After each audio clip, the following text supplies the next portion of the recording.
মাঝে মাঝে মানুষের জীবনে এমন ভয়ঙ্কর রাত নেমে আসে যা আমরা ভুলে যেতে চাইলেও ভুলে যেতে পারি না। মনের এক কোণায় কালো আধারের মতো জমাট বেঁধে থাকে সেই রাত।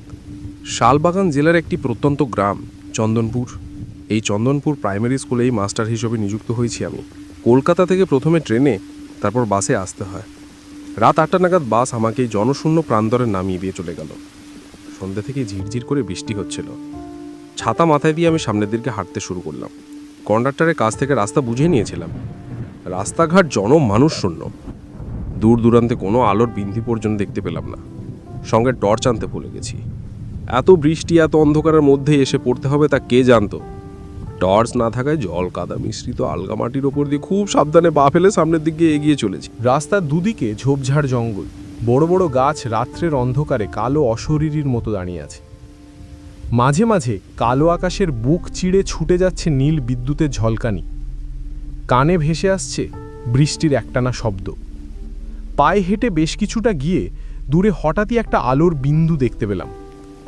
আরও কিছুটা হেঁটে কাছাকাছি এসে বুঝলাম এটা একটা চায়ের দোকান। দুজন ভদ্রলোক বসে চা খাচ্ছেন। ব্যাপারটা দেখে কেমন অদ্ভুত বলে মনে হলেও আশেপাশে কোনো গ্রাম কিংবা বাড়ি কিছুই নেই। এমন ধুধু প্রান্তরের মাঝে চায়ের দোকান। আর 7 মাস না ভেবে গিয়ে ঢুকলাম দোকানের মধ্যে। কি বাবু, এই অঞ্চলে নতুন বলে মনে হচ্ছে? হ্যাঁ, আমি কলকাতা থেকে আসছি। দোকানদারটি আমাকে একবার আপাদমস্তক দেখে নিয়ে বলল, চা খাবেন বাবু? এতটা পথ ঝড় বৃষ্টিতে এসে শীত শীত অনুভূতি হচ্ছিল। বললাম, দাও 1 কাপ চা বলে এক পাশের বেঞ্চিতে বসলাম। উল্টো দিকের বেঞ্চে বসে থাকা লোকটি অনেকক্ষণ থেকেই আমাকে লক্ষ্য করছিল। এতক্ষণ তারা যা গল্প করছিল আমি এসে পড়াতে হঠাৎই তারা চুপ করে গেল। কি মশাই, এখান থেকে যাবেন কোথায়? চন্দনপুর যাব। সেখানে কোথায় যাবেন? হ্যাঁ, আমি সেখানকার স্কুলে চাকরি পেয়েছি, তাই যাচ্ছি। ও বাবা, আপনি পণ্ডিত মশাই? হ্যাঁ, তা আপনাদের বাড়ি কি সব কাছাকাছি? পিছনে একটা বাঁশবাগান আছে, আমি ওখানেই থাকি। এরপর সামনের লোকটির দিকে ইশারা করে বলল, ও খালের ধারে থাকে। দোকানদারটিকে দেখে বলল, নবীনের বাড়িটা যা একটু দূরে। এত রাত্রে আপনারা চা খেতে আসেন? এটাই তো আমাদের বেরোনোর সঠিক সময়। এই সময় আড্ডা না দিতে পারলে প্রাণটা একেবারে ছটপট করে। যদিও প্রাণ বলে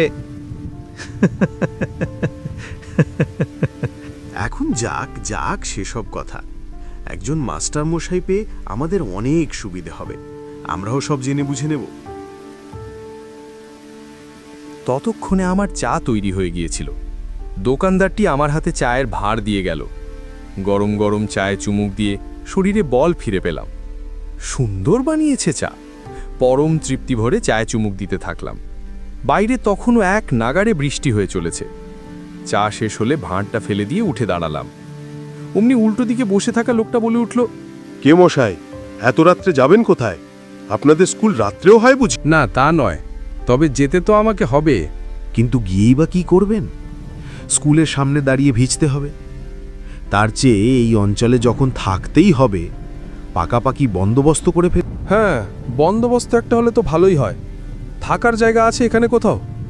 গ্রামাঞ্চলে থাকার কি আর অভাব আছে? যেখানে খুশি থাকুন। শহর থেকে তো কত আসে আমাদের এই গ্রামে থাকার জন্য।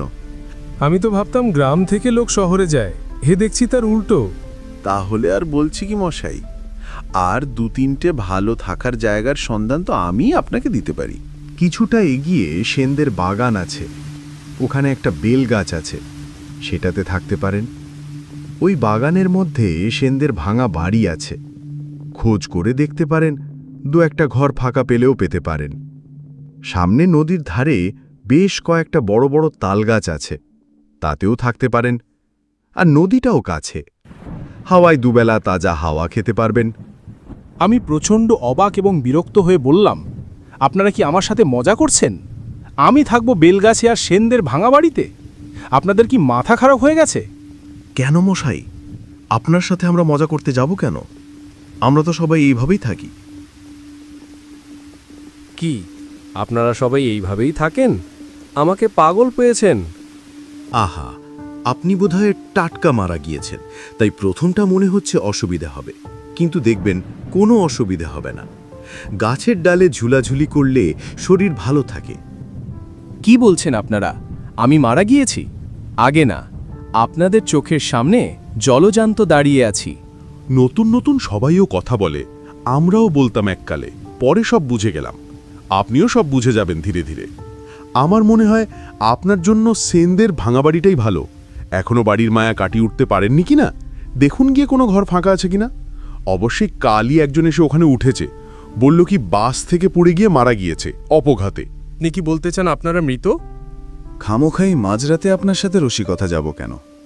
আচ্ছা আচ্ছা, ঠিক আছে, আপনার যখন বিশ্বাস হচ্ছে না তখন এই দেখুন। এই বলে আমার চোখের সামনে থেকে লোকগুলো হঠাৎই মিলিয়ে গিয়ে তার জায়গায় এক একটা কঙ্কাল ফুটে উঠল।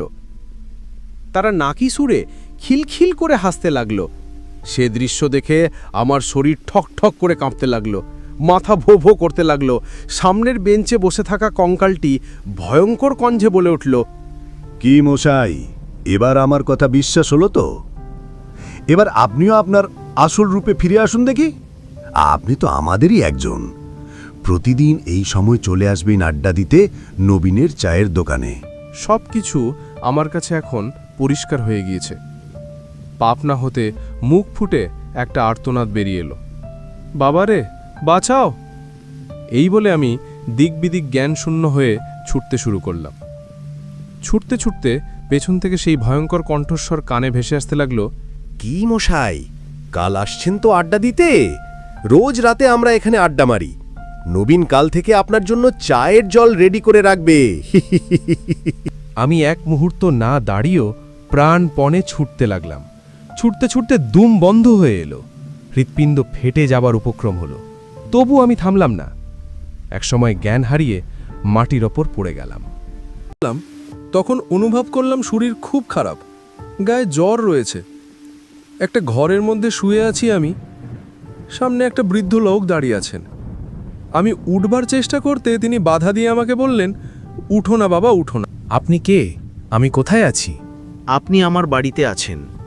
আমি চন্দনপুর স্কুলের হেডমাস্টার মশাই। অতি কষ্টে তাকে আগের দিনের সমস্ত ঘটনা বর্ণনা করলাম।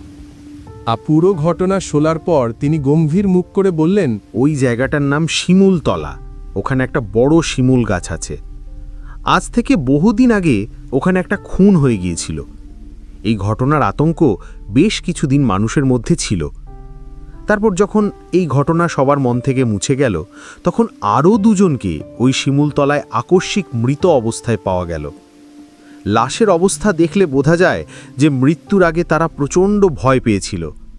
এরপর থেকেই আশপাশের গ্রামের লোক রাত্রির বেলা তো দূরের কথা, দিনের বেলাও ওই পথ এড়িয়ে চলেন। আপনি বড় বাঁচান বেঁচে গিয়েছেন।